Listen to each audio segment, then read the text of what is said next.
આણંદ જિલ્લાના સોજિત્રા ખાતે આજે સ્વદેશી મેળાનું આયોજન કરવામાં આવ્યું હતું। આ પ્રસંગે સાંસદ મિતેશ પટેલ, ધારાસભ્ય વિપુલ પટેલ, જિલ્લા ભાજપ પ્રમુખ સંજય પટેલ પણ ઉપસ્થિત રહ્યા હતા।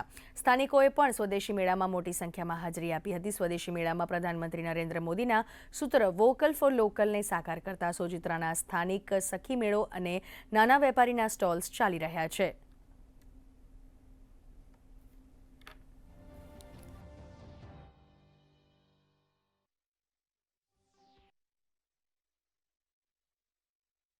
ફક્ત આ મેળા પૂરતું નહીં, પરંતુ રોજબરોજના જીવનની અંદર દરરોજ પોતે સ્વદેશી વાપરે અને એના કારણે રોજગારી પણ વધે, લોકોનો જે આવક છે એમાં પણ વધારો થાય અને ભારત આત્મનિર્ભર બને।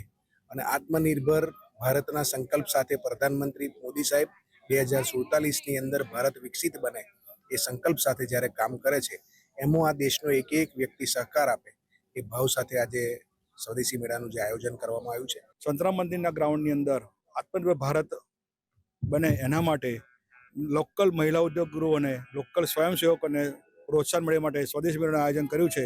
તો આ પ્રસંગે ઘણા બધા સ્ટોલ અહીંયા છે।